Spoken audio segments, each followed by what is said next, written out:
He laughed like he was performing for someone. Loud, exaggerated, like I was supposed to disappear from embarrassment. "She just serves coffee," he said. And for some reason, it echoed inside me louder than it did in the room.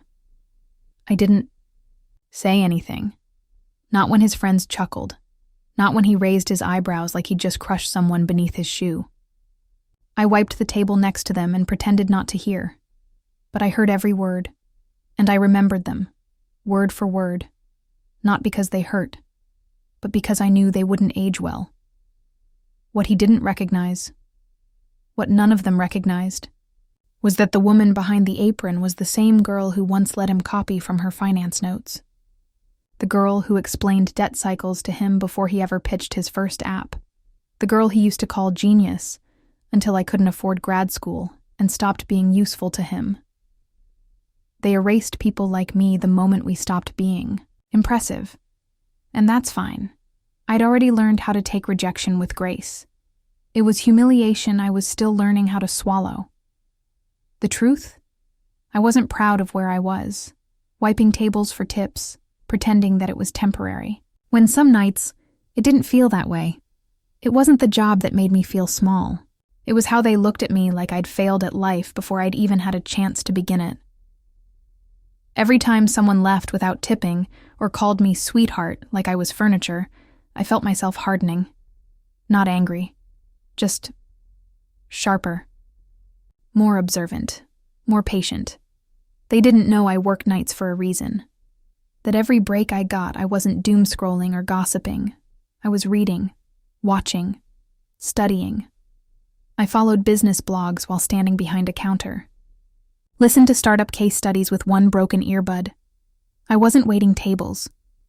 I was waiting for timing. I remember one shift, my coworker asked why I never applied to a real job. I told her I did. And I showed her the latest rejection, from a company co-founded by the same guy who had just mocked me. She asked if it hurt. I smiled and said, "Only the first 50 times." But that night, I stayed late after close. And instead of feeling sorry for myself, I opened my laptop. I sketched out a framework for something I'd been thinking about for months, something no one took seriously when I first mentioned it. An automated microloan platform for underbanked freelancers. The kind of people like me, smart, stuck, and invisible. I'd been researching the gap in financial accessibility for weeks, quietly, building something in the shadows. No one knew because no one asked.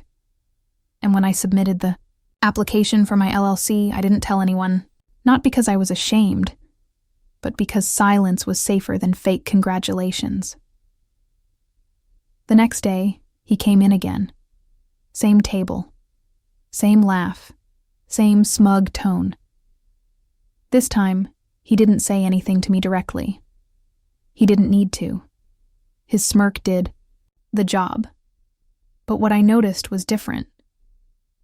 He looked tired, less sure, more performative, like he was holding on to something that was slipping. I poured his coffee and set it down gently. He didn't say thank you. I didn't expect him to. What he didn't know was that I had just landed a paid beta tester for my platform. What he didn't know was that I'd been accepted into a mentorship program the night before. What he didn't know was that I was 5 steps ahead and getting quieter with each one. I wasn't bitter. I was building. And the more they laughed, the more serious I became. There's something almost empowering about being underestimated. It buys you silence. And in silence, you can become unstoppable. He once told me I was too soft for the world of finance, that I'd get eaten alive. I never forgot that either. But what he didn't understand was that softness isn't weakness. It's compression, pressure, potential waiting for ignition. I still wiped tables. I still smiled at customers. But inside, I wasn't the same girl anymore. I didn't need them to notice. I just needed to keep moving. Because every time someone said, "You're too smart to be working here," I'd smile and think, "You have no idea." He messaged me one afternoon like nothing had ever happened. No apology. No explanation. Just a casual, "Hey, I saw you the other day. You look good. Want to catch up sometime?" I stared at the message longer than I needed to. Not because I was confused, but because I was calculating. He didn't say anything about the way he laughed at me that day in front of his friends. Didn't ask if I heard it. Didn't seem to care if I did, but I said yes, not because I was curious, because I wanted to see if he'd even try to pretend he respected me. We met at a nicer cafe, one I could barely afford, but I didn't let that show. I wore my cleanest blazer, the one I kept for job interviews that never called back. He was already there, tapping away on his laptop like he was closing $1 million deal. He stood up when he saw me. That fake warmth again. He complimented my hair. Told me I looked refreshed, like poverty was a facial scrub. He asked what I'd been up to. I told him vaguely that I'd been working on a few projects. He nodded like he was impressed, like it took effort to pretend. He didn't ask for details, just leaned back, smiled, and said, "I always knew you'd land on your feet. You were always one of the clever ones. Like I was part of a group of maybe potential people who never fully bloomed." I asked him about his startup. He talked for 15 minutes without asking me a single thing in return. He told me about investors, pivots, burn rates, how hard it was managing a team that didn't get the vision. He ordered for me before I had a chance to speak. Said, "You like chai, right?" I didn't anymore, but I nodded. He left early. Said he had another call. I stayed and paid for both drinks. That night, I got tagged in something I wasn't meant to see. A screenshot in a mutual friend's story, a group chat, a voice note, his voice, laughing, telling the guys that he took the coffee girl out just to prove a point, that I still had that puppy energy, that I was so easy to impress. They laughed, reacted with emojis. One guy said, "Bro, savage." I sat there holding my phone, my hand steady, too steady. I didn't cry. I didn't reply. I didn't even block him. I saved the audio. And then I renamed the file. Reminder.wav. It wasn't the first time someone had underestimated me.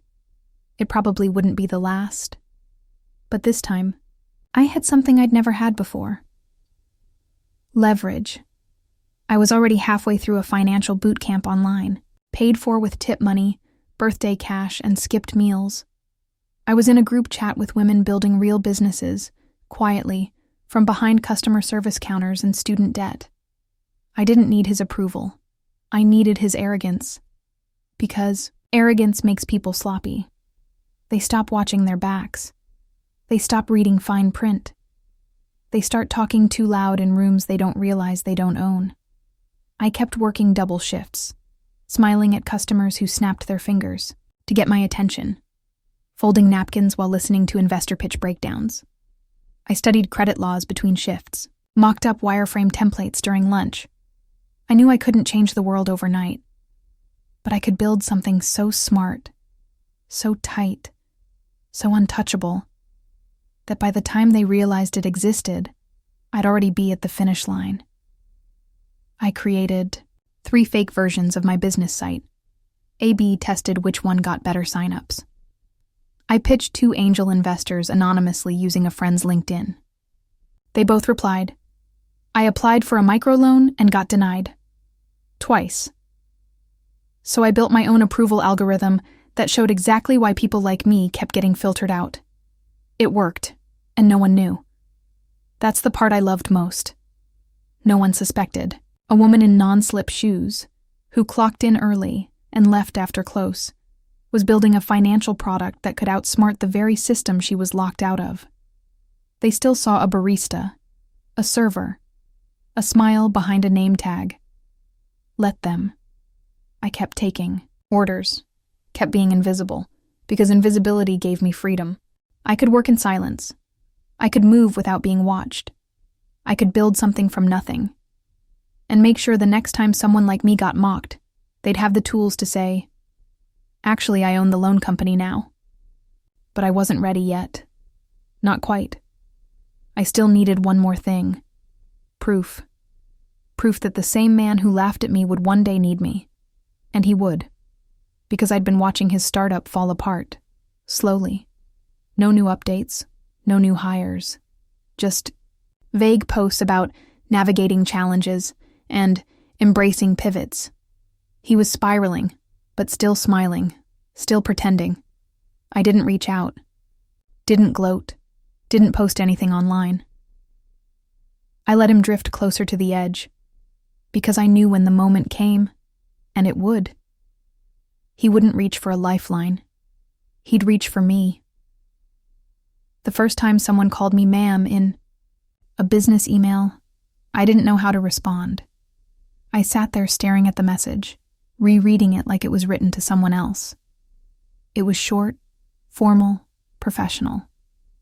The kind of tone people use when they're talking to someone they assume matters. It said, "We'd be interested in discussing a potential early-stage investment. Are you available for a call?" I closed the email, opened it again, then laughed. Not because it was funny, because it was surreal. I had no office, no team, no pitch deck that looked like the others, just a product that worked. Quietly. Just like me. I called in sick that day. Not because I was scared, but because I needed space to feel what I hadn't let myself feel in months. Relief, not pride, not yet.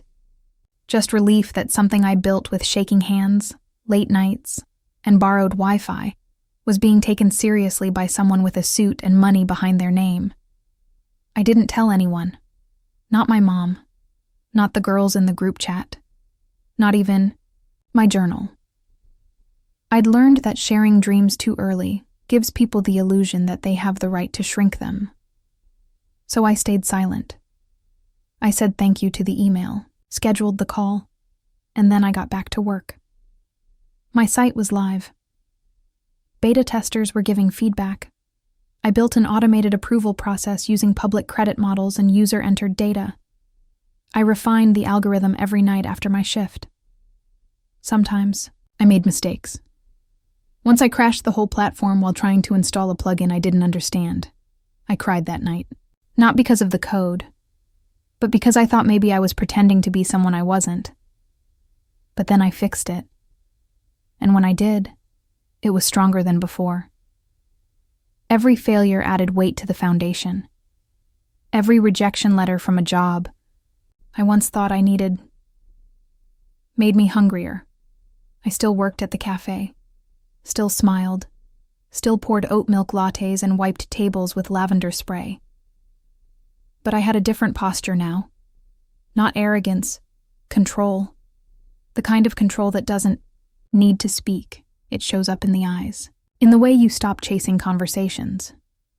In the way you don't flinch when someone tries to put you in a smaller box than the one you've already outgrown. Around the same time, I noticed something. He'd stopped showing up. The guy who used to stroll in like he owned the air, gone. No more loud laughter. No more smug glances. His LinkedIn went quiet. His posts turned vague, then desperate. Sometimes you learn more in failure than in success. We're pivoting our approach. Taking some time to reset and reflect. I didn't comment. Didn't like. Didn't message. I just watched. Every few days, I'd check their domain. The logo was still there, but the site was under maintenance. I found one of his old investor decks floating online. Slide 6 said, "We reject traditional lending models. We reinvent trust." I laughed again. Not out loud. Just the kind that lives in your throat. Trust? He used people, stepped over them, bet on their silence. He thought respect came from volume, how loudly he could speak, how many hands he could shake, how big his launch party was. But volume doesn't build value. It just makes the collapse noisier.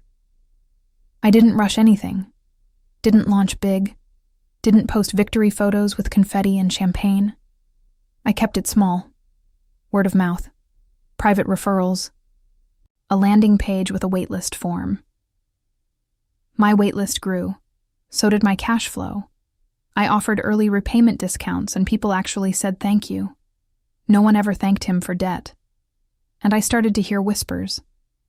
A woman-led platform. Quiet. Effective. Built by someone who understood what it felt like to be ignored. One of my early users tagged me in a tweet. Whoever built this, you deserve everything good. You saw me before the bank did. I bookmarked it. Not to post. Just to remember. And then, it happened. I got invited to speak. It wasn't a huge stage, but it was big enough. An entrepreneurship panel at a startup boot camp. Someone had submitted my name. Still don't know who. They introduced me as the founder of the company, said I was disrupting lending from the inside. I walked to the front of the room in my cleanest white shirt, and I saw him, in the second row, frozen. No smile, no sarcasm, just confusion, like his brain couldn't match the person he used to. Mock, with the woman holding the mic. I didn't acknowledge him. I gave my talk. Talked about building lean, about testing, about funding yourself before asking anyone else to believe in you. They clapped. I shook hands. I packed my things and started to leave. He stepped in front of me, said my name twice. I looked at him like I couldn't place his face. And then I smiled. Just a little. I handed him my card. He looked at the title beneath my name. Founder, Lending Officer. And in that moment, I saw it. The moment he realized what he'd thrown away. It started with a message that almost felt polite. Hey. Long time. I was wondering if we could talk. I'm in a bit of a situation. I stared at it for a second, then put my phone down. I knew it was coming. Not the message itself, but the desperation. I'd seen it brewing behind the cracks in his posts, in the way his friends stopped tagging him, in how fast he went from crushing it to radio silence. I waited 2 days before replying. I said, "Sure. My office is open this week. Let me know what time works." He didn't even question it. Didn't pause at the word office. Maybe he thought I worked reception somewhere. Maybe he assumed I was helping someone else now. Men like him always assumed things, especially about women like me. He picked Thursday noon. He arrived 6 minutes late. I watched him through the glass as he stepped in. His eyes flicked across the company logo on the wall. He paused, just for a second. Then he looked around, probably still hoping I was someone's assistant. When I stood up to greet him, I saw the moment it hit him, that this was my space, that the seat he was about to sink into was one I paid for, that the iced coffee on the table had been poured by someone who worked for me. He smiled, out of habit, not sincerity, and said, "Wow, you've really done well." I nodded. I didn't say thank you. I just waited. He fumbled through his first few words, tried to make small talk, said things like, "You always had that spark, you know, and I always believed in your potential." I let him finish. Then I said, "You said you were in a situation." And just like that, the act cracked. He leaned forward, hands clasped like a prayer. He started talking fast, explained how his startup's bridge round fell through, how they lost key clients, how a co-founder pulled out and took their dev team with him. He said he needed a lifeline, just a short-term loan, something to buy him time. He didn't even say the word please. He wrapped it in business terms to keep his pride intact. I listened, nodded, didn't interrupt. When he was done, he looked at me like I owed him a response, or maybe forgiveness, like we were old friends, like none of it had happened. I reached into my drawer and took out a folder, set it on the table, slid it across. This is the loan agreement.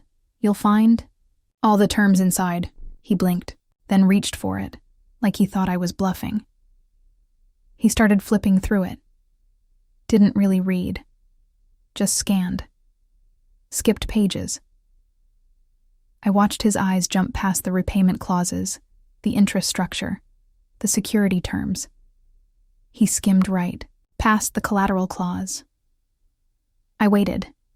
He said, "This is detailed." I nodded again. He didn't ask who wrote it. Didn't ask who structured the deal. Didn't ask why the percentage seemed high. He just asked, "How soon can we get the funds processed?" I smiled. "As soon as the contract is signed and submitted." He hesitated. Just for a second, then pulled out a pen. He didn't read the rest, didn't call a lawyer, didn't ask a single real question, because he still didn't think I was dangerous. That was his mistake. After he signed, I stood up and shook his hand. He said, "I can't tell you how much this means to me." I said, "I know," and I meant it, because I knew exactly what it would mean, not just now, but later. I watched him walk out of the office with a bounce in his step, like he'd won, like he still had the upper hand. And I sat down, opened my laptop, and made the first transfer. A small one, just enough to keep him confident, just enough to make sure the contract held weight. What he didn't realize, what he wouldn't realize until it was far too late, was that the collateral clause wasn't just boilerplate. It was targeted, personal, and legally binding. If he defaulted, I wouldn't just be collecting late fees. I'd be collecting his entire company's IP, the client list, the trademarks, everything his brand was built on. He signed all of it away, because he didn't see me coming, because he still thought I was soft, because when he looked at me, he still saw a server, not the architect of his surrender. It didn't take long. 3 weeks, maybe 4. He missed his first payment. The excuse came fast. Something about a delayed client deposit, a temporary liquidity issue. He said he'd make it right. Said he just needed a little time. I didn't respond right away. I waited 2 days. Then I sent a 1-line reply. "Please refer to Section 14 of your signed agreement." That's where the clause lived, the one that detailed what would happen in case of default, the one he never read. I knew when he opened it, because he called me 5 minutes later. I let it ring. He tried again, then emailed. The subject line was, "Let's be reasonable."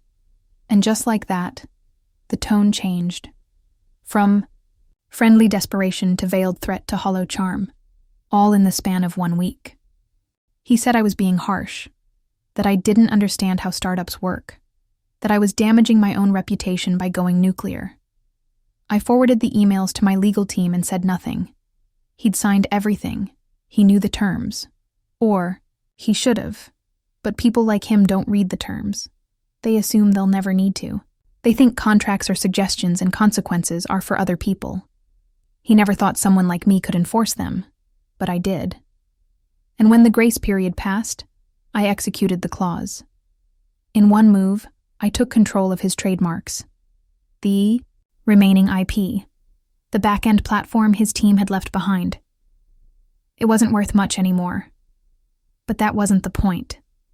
The point was, he had to watch me take it, legally, publicly, without ever raising my voice.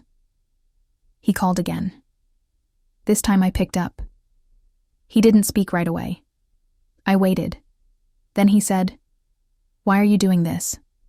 And I said, "Because I told you I'd never forget." There was a silence after that, the kind that tastes like metal. He said, "You don't have to prove anything. We both know I messed up. And I said, "It's not about proving anything. It's about ownership." He said, "Please, I'm asking you as a human being." And I said, "You didn't see a human being when you laughed in my face. You saw a servant." He started to say something else, but I hung up.